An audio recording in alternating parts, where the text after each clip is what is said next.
پنجاب کے شہر مدینۃ الاولیاء ملتان میں قائم فیضان مدینہ میں شعبہ رابطہ برائے تاجران کی دعوت پر مقامی کنسٹرکشن کمپنی کے مالک اور ایک موبائل تاجر کی حاضری ہوئی، جہاں ڈویژن ذمہ دار اور دیگر اسلامی بھائیوں نے انہیں دارالفتہ finance department, Faizan online academy اور فیضان مدینہ مسجد کا وزٹ کروایا اور وہاں ہونے والی دینی کاموں سے متعلق آگاہی دی۔ مہمانوں کو دعوت اسلامی کے تحت عالمی سطح پر ہونے والی دینی و فلاحی خدمات پر مشتمل ڈاکومنٹری بھی دکھائی گئی، جس پر انہوں نے دعوت اسلامی کی دینی فلاحی خدمات کو سراہا اور اپنی نیک خواہشات کا اظہار کرتے ہوئے مدنی خبروں کو اپنے تاثرات بھی دیے۔ دیکھا سارا مختلف جو یہاں پہ محکمے ہیں یا شعبہ جات ہیں، ماشاءاللہ ہر طرف رونقیں تھیں، اور اللہ تعالیٰ کا کرم ہے کہ ہر طرف ہر بندہ اپنی خوش اسلوبی سے، نیک نیتی سے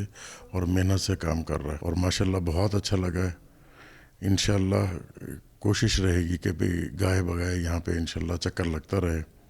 اور یہاں پہ جو نیک کام ہو رہے ہیں ان میں بھی انشاءاللہ حصہ لیا جائے۔ آخر میں ڈویژن نگران نے خصوصی دعا کروائی اور مہمانوں کو تحائف بھی پیش کیے۔